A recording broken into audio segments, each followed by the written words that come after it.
what's your legacy? What do you want people to remember you by? This is the time where you're alive and you get to contribute to society, you get to contribute to one's life, or you get to lead by example on how you live.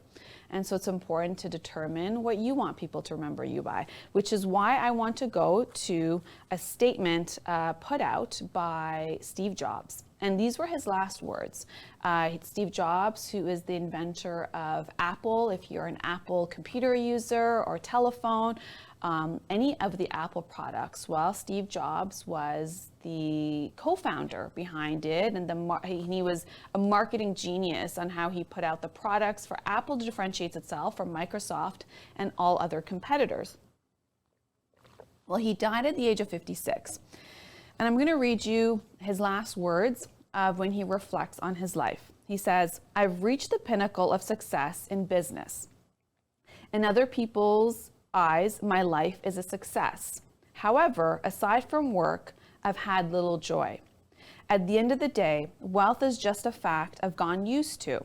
Right now, lying on my hospital bed, reminiscing all my life, I realize all the recognition and the wealth I took so much pride in has faded and become meaningless in the face of imminent death. You can hire someone to drive your car or make money for you, but you can't hire someone to stand sick and die for you. Material things lost can be found again, but there is one thing that can never be lost when it is lost, which is life. Whatever stage of life we're currently at, in time we face the day the curtain closes. And his message is, love your family, spouse, children, and friends. Treat them right. Cherish them. As we get older and wiser, we slowly realize that wearing a $300 or $30 watch both give the same time. Whether we have a $300 or a $30 wallet or purse, the same amount inside is the same. Whether we drive a $150,000 car or a $30,000 car, the road and the distance are the same, and you reach the same destination. Whether we drink a $1,000 or a $10 bottle of wine, the hangover is the same. Whether the house in which we live is 100 or 1,000 square meters, loneliness is the same.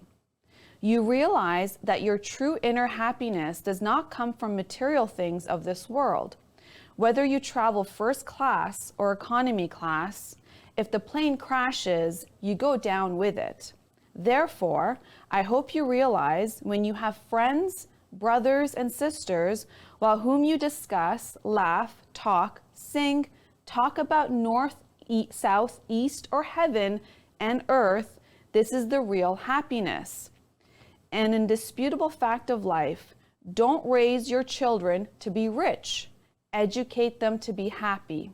When they grow up, they will know the value of things and not the price.